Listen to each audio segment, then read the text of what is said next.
Eh bien bonjour, je m'appelle Sébastien Thuret, moi je suis journaliste et réalisateur pour la télévision, ça fait 25 ans que je fais ce métier. Et puis à l'occasion d'une émission que je présentais sur France 3 qui s'appelait Carnet de vol, j'ai eu l'occasion de faire du parapente et je m'y suis mis il y a 5 ans de cela. Et j'étais à La Réunion et j'ai eu l'occasion de rencontrer Jérôme Cano qui est juste à côté de moi pendant un stage. Et quand je l'ai entendu faire de la pédagogie, Jérôme, je me suis dit mais il a une façon, une facilité de présenter les choses. On en a discuté et puis on a fait un essai, j'ai mis 3-4 GoPro autour de lui, il a fait une descente, je lui avais collé un micro et il m'a fait un cours à moi pour essayer. Et quand j'ai revu ça, j'ai dit mais en 10 minutes j'ai appris tellement plus de choses que ce que j'avais pu apprendre pendant un an. Je me suis dit il faut qu'on en fasse quelque chose. Je faisais déjà des petits tutos et tout, mais c'était pas de très bonne qualité. Et là j'ai pu, grâce à lui, finaliser un produit très complet qui va du débutant jusqu'au pilote de cross. Et on s'est dit comment on va faire ça, donc Seb était spécialisé et très bon, compétent dans les images, et on s'est dit on va faire que de l'image avec plein de visuels différents pour que ce soit très pratique. Donc on va faire une spirale à droite, donc transfert de poids à gauche, je relâche et je pars sur la droite. Donc là je regarde en dessous, voilà ça tourne vite, je regarde en dessous, ça me permet de me situer, voir ma dérive par rapport au sol et supporter le nombre de tours important. Et de temps en temps, je lève les yeux au niveau du stabilo pour me rendre compte de la perte de hauteur. Le fait de regarder le stabilo, c'est à peu près à l'horizontale, donc j'ai un repère par rapport au relief.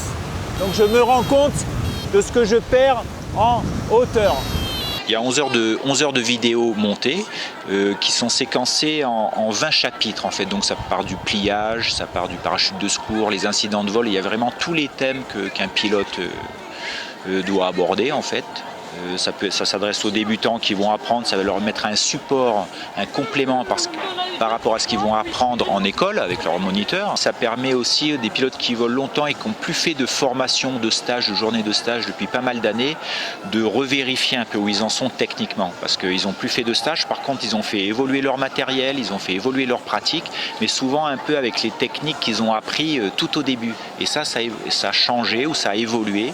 Et donc là ça leur permet de se caler un peu, de s'auto-évaluer, déjà en regardant les images et tout, en allant ensuite, comme ils sont autonomes, ils peuvent faire les choses bien sûr qui sont montrées dans la vidéo. Sur une fermeture asymétrique plus grosse, voilà, la voile commence une rotation, je la regarde, la voile réouvre, donc je n'agis pas, je laisse faire puisque là va intervenir dans le bon sens le rappel pendulaire, c'est-à-dire la voile après la fermeture va tourner avec une abattée. Le rappel pendulaire, c'est le corps qui bascule sous la voile. Ça, c'est plutôt avantageux pour moi, pour le pilote, puisque le pilote va repasser sous la voile et ça va plutôt résoudre le problème. Donc je ne me jette pas ni sur la sellette, ni sur le frein extérieur. Wigmaster, c'est le coût d'une formation d'une journée. C'est-à-dire c'est 11 heures de vidéo représente le coût d'une journée de formation, d'une journée de stage. Donc 139 € et 11 heures de vidéo à vie qu'on peut regarder, re-regarder, revenir dessus, revoir des chapitres.